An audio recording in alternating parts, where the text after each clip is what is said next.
Good evening. Welcome back to the second segment of the Glazov Gang with our three superstars, Tiffany, Jen, and Nonie. Welcome back to the Glazov Gang.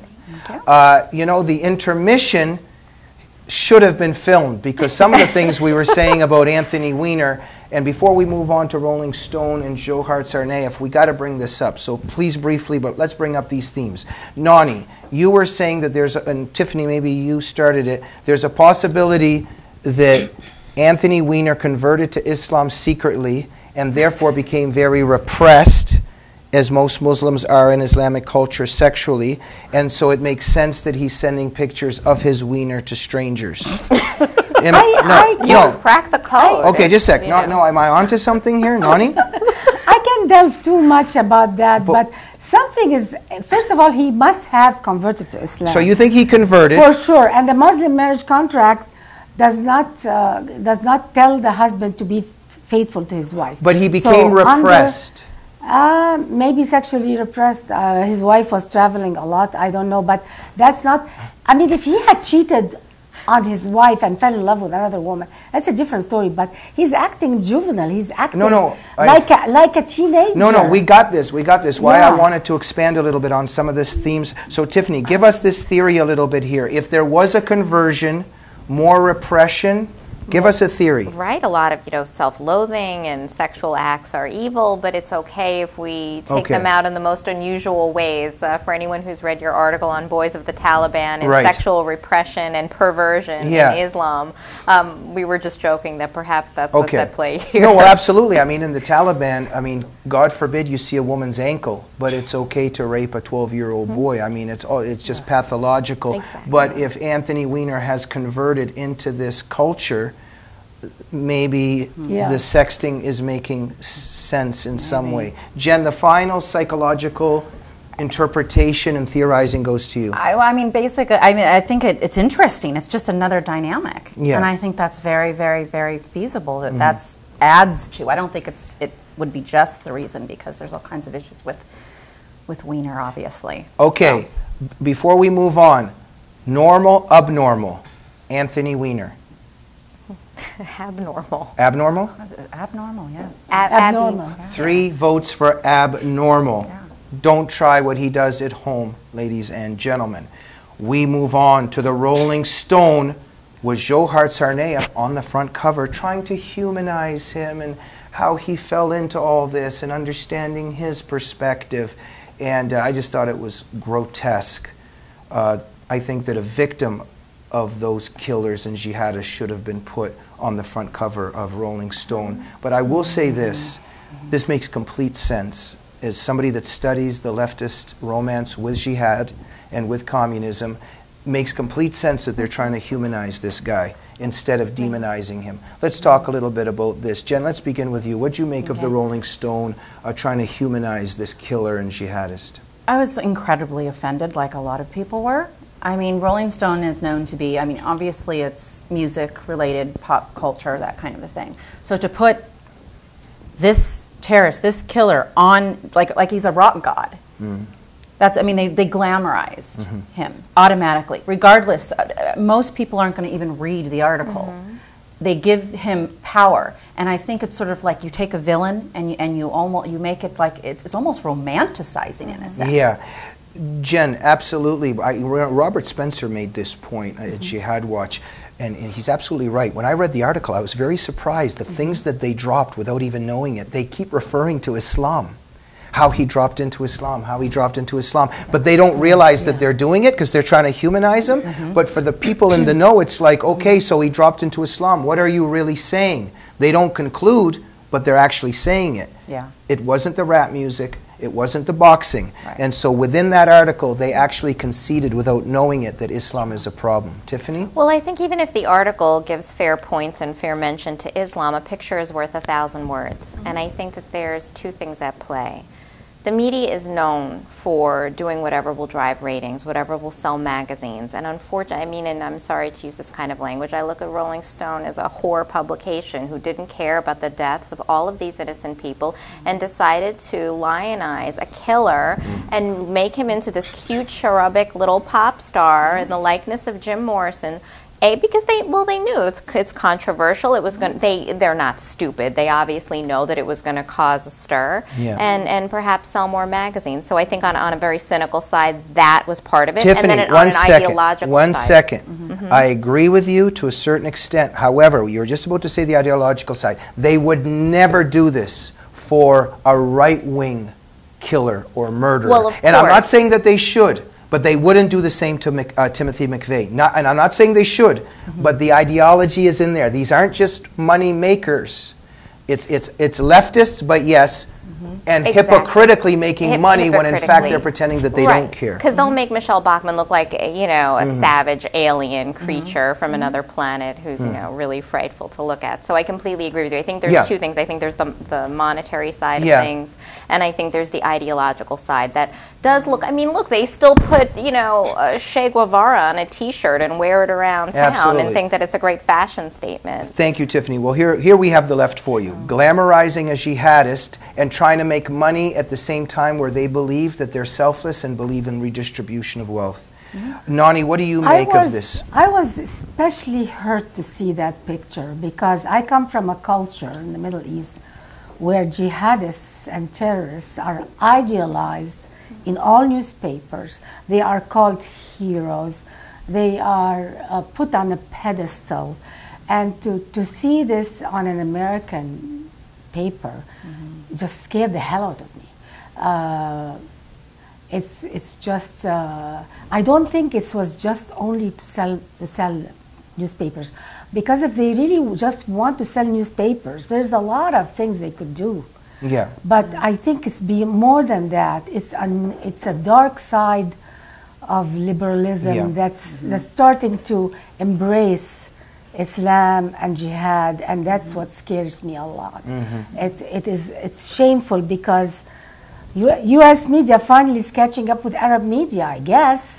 And this is very much connected to leftists wearing Che Guevara on the T-shirt and that whole culture. This is a mass murderer. This is Castro's executioner. They're glorifying a murderer because progressives are in love with tyrants and terrorists. What are we going to do next? Are we going to build a school and call it under their name, or have a street under the names of the terrorists, like in the Middle East?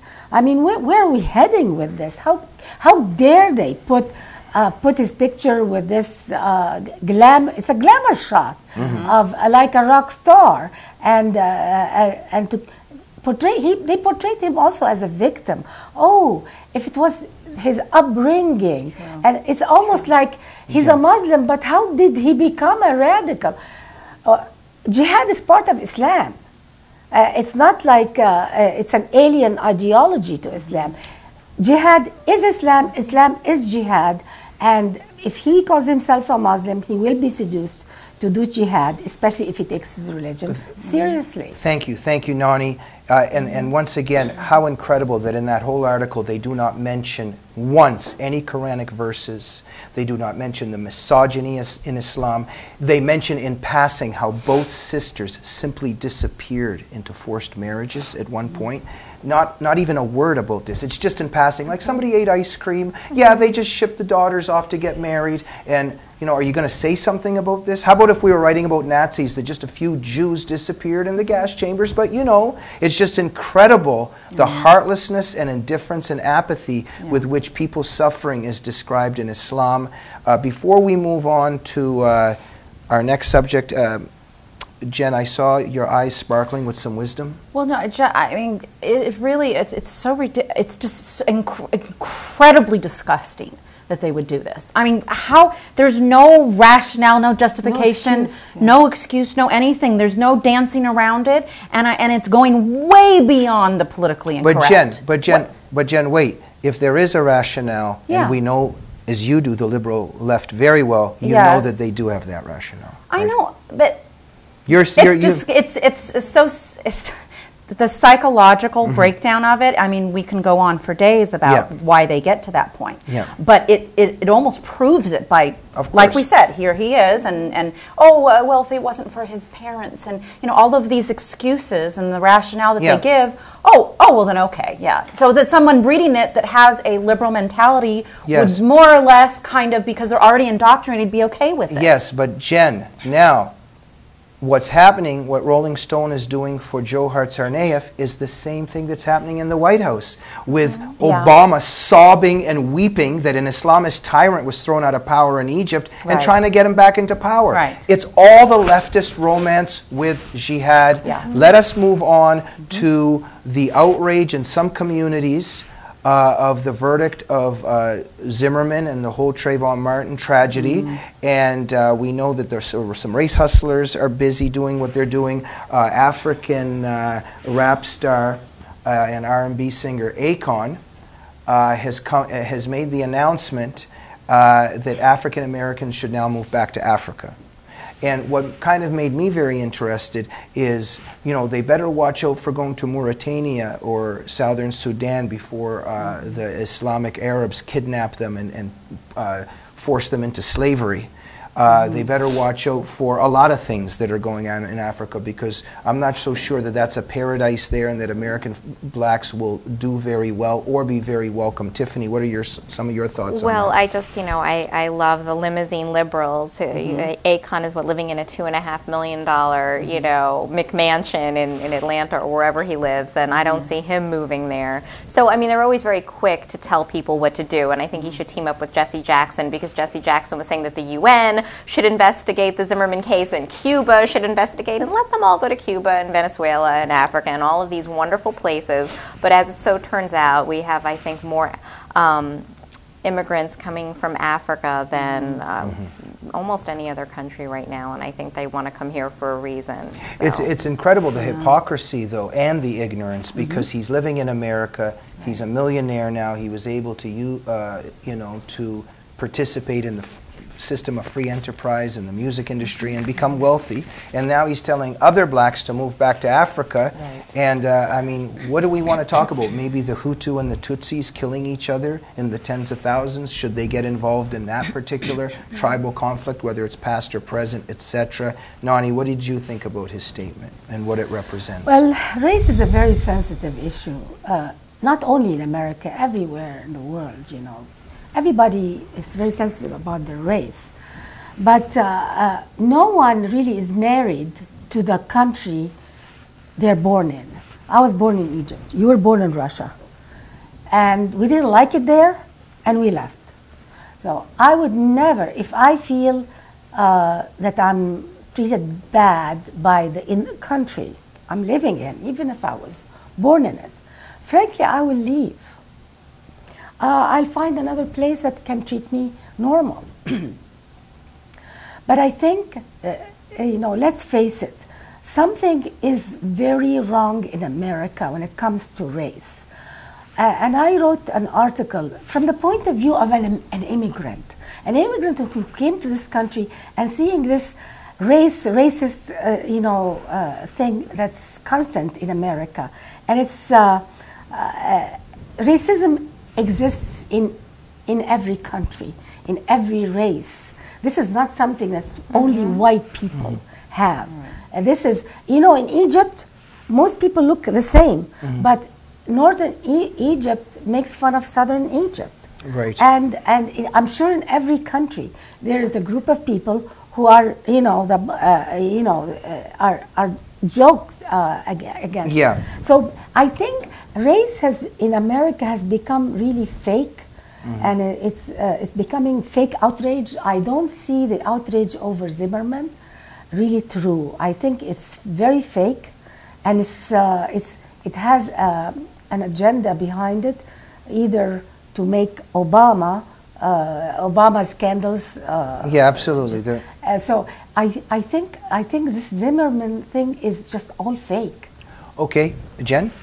This is the thing. Celebrities, the elitist attitude that goes along Hollywood or anybody related that has some sort of a celebrity persona why is it, the sad thing is they get up and they grandstand and they say something because of their ego, they're so huge, and because everybody does pay attention, the popularity, it's a thing, that, okay, so he says this, first of all, I mean, not even just what he said didn't make any sense, the fact that I don't care what this person has to say, most people don't, well, on the right.